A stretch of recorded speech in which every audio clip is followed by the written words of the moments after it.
नमस्कार दोस्तों, मैं Asif Khan the nation news में आप सभी का स्वागत है। आइए नजर डालते हैं इस वक्त की कुछ खास खबरों पर। पुलवामा हमले में शहीद की पत्नी अपने शहीद पति की प्रतिमा पर परिजन सहित धरने पर बैठ गई है। शहीद की पत्नी की मांग है कि जब तक उसके पति की प्रतिमा का अनावरण नहीं होता और सरकार द्वारा हुई घोषणाओं को पूरा नहीं किया जाता, धरना समाप्त नहीं करेगी। धरने की सूचना पर आला अधिकारी मौके पर पहुंचे और शहीद की पत्नी को जल्दी ही मांगों के निस्तारण का आश्वासन दिया, लेकिन शहीद की पत्नी ने मांग पूरा होने पर धरना खत्म करने की बात कही।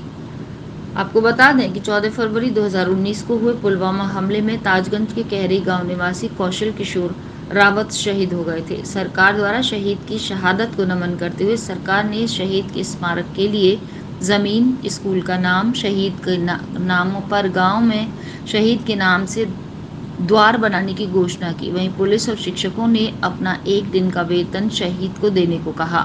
शहीद की पत्नी ने बीती 24 जून को वीडियो वायरल कर सरकार पर आरोप लगाए थे। जल्द मांग पूरी न होने पर आत्महत्या की बात कही है।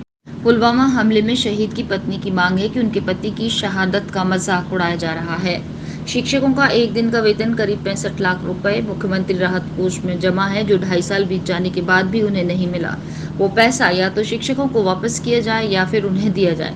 पति की प्रतिमा का अनावरण किया जाए, स्कूल का नाम पति के नाम पर रखा जाए, गांव में द्वार बनवाया जाए और कहीं जमीन उन्हें दी जाए।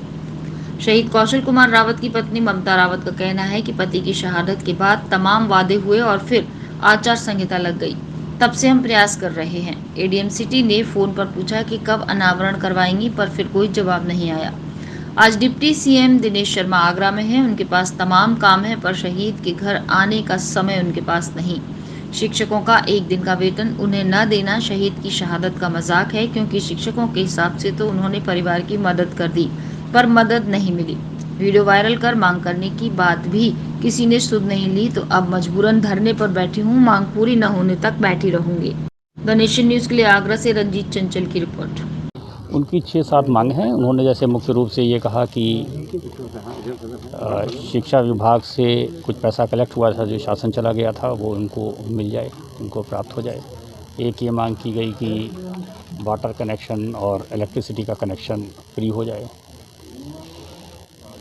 ज़मीन की मांग की गई और ये कहा गया मूर्ति का अनावरण हो जाए, और ये कहा गया कि मूर्ति का अनावरण तब करवाना चाहते हैं जब सारे काम पूरे हो जाएं। लगभग उन्होंने बताया कि लगभग 61-62 लाख रुपए उनको दिया गया है और लगभग 65 लाख रुपए सरकार पे गया हुआ है, वो वहाँ से इनको मिल जाए। कुछ आरोप भी इन्होंने लगाया कि प्रशासनिक अधिकारियों के पास इन्होंने चक्कर भी लगाए और आश्वासन के नाम पर भगा दिया गया। आदमी परेशानी थी, उन्होंने अपनी कुछ बातें कही हैं कि ये काम बाकी हैं, 6-7 काम उन्होंने बताए, जो आपको अभी बताए। असला के लाइसेंस के लिए एडीएम सिटी सब मौजूद है। उन्होंने ये भी कहा है कि असला का लाइसेंस, रिवाल्वर का लाइसेंस चाहते हैं। हम लोग देख लेंगे, जो जो चीज़ें हो सकती हैं वो करवा दी जाएंगी, शीघ्र करवा दी जाएंगी। हम लोग मिले, बातचीत की कि मूर्ति के अनावरण के लिए कब चाहते हैं, तो उन्होंने ये कहा कि जब ये सब काम हो जाएगा तब उसके बाद मूर्ति का अनावरण कराएंगे। उनका कहना है उसके बाद वो खुशी करा सकेंगे। कुछ उठने के संबंध में बात हुई, धरना खत्म करने के संबंध में अभी इनकी तरफ से इसमें कोई बहुत क्लियर रूप से नहीं कहा गया कब करेंगे, कब धरना हटाएंगे या कब करना शुरू चाहते हैं। अभी ये लोग बैठे हुए हैं, उनसे बात हुई। उनकी माताजी थी, उनका बड़ा बेटा था जो MBBS कर रहा है वो था, और उनकी बेटी थी जो पायलट थी। ये 2 लोग थे। एक बेटा और है जो इस समय यहाँ पर नहीं है। तो उन्होंने बताया था कि वो कोई कंपटीशन का एग्ज़ाम दे रहा है, तो इस वजह से वो व्यस्त है इसके लिए। उन्होंने हमसे लिखवाया है कि क्या क्या मांगे, वो हमने सारा लिख दिया। उनको पर्चा लेके गए एक, और मूर्ति के लिए हमने बोल दिया है कि जब हमारा काम हो जाएगा, जब हम मूर्ति का उद्घाटन करवाएंगे अपनी काम। तो उन्होंने बोला है कि ठीक है, बात करते आगे जाके, और बोल रहे कि माँ मुख्यमंत्री तो उनसे मिल लो, डिप्टी सीएम साहब। तो हमने मना कर दिया, हम नहीं जाएंगे, हम यहीं बैठेंगे अपने धरने पे, चाहे 4 दिन लगे चाहे 5 दिन लगे। एडीएम सिटी साहब भी यहाँ आए थे, जिनके यहाँ आपने असला के लिए आवेदन किया था। आपका एक आरोप है कि उनने आपका असला के लिए आपको मतलब गुमराह किया था। गुमराह किया एडीएम सिटी साहब, तो टेढ़े टेढ़े देख रहे हैं हमको। क्या बोला था उस समय आप गए थे? बोले तहसील में कागज़ पड़ा हुआ है तुम्हारा कोई, उसको हम मंगवा के और आपको बुला के देते हैं। अभी तक बन गया आपका? हाँ बन गया, बताते हैं, अभी तक नहीं मिला। आपका लाइसेंस आपको नहीं मिला? नहीं मिला।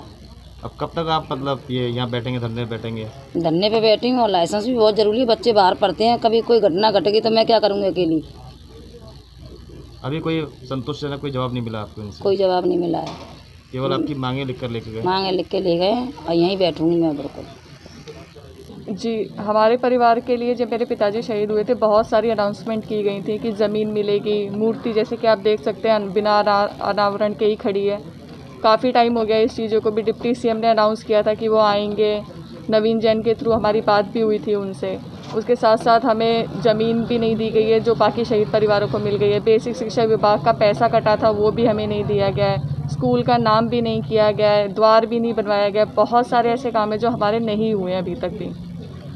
अभी तक प्रशासन ने आपको क्या आश्वासन दिया? प्रशासन कोई आश्वासन नहीं दे रहा है। अब हम जाते हैं प्रशासन के पास, जब से पिताजी शहीद हुए हैं उसके 1 महीने के बाद से हमने जाना चालू किया और हम ही जाते रहे हैं। अब तो वो हमारे नंबर भी ब्लैकलिस्ट कर चुके होंगे, क्योंकि हम जब भी फ़ोन करते हैं या तो वो उठाते नहीं या वो बोल देते हैं कि वो लोग बिज़ी हैं, कोई रिप्लाई नहीं आता। हम लोग लखनऊ तक होके आए हैं, मुख्यमंत्री आवास पर भी गए, वहाँ पे जो डे अधिकारी थे उनसे भी मिलकर आए, सब कुछ किया पर कोई सुनवाई नहीं हुई है। आपकी मांगे पूरी नहीं हुई तो आप क्या करेंगे? हम लोग यहाँ से नहीं उठेंगे सर। देश और दुनिया की तमाम छोटी बड़ी खबरों को देखने के लिए जुड़ रहे हैं द नेशन न्यूज़ के साथ।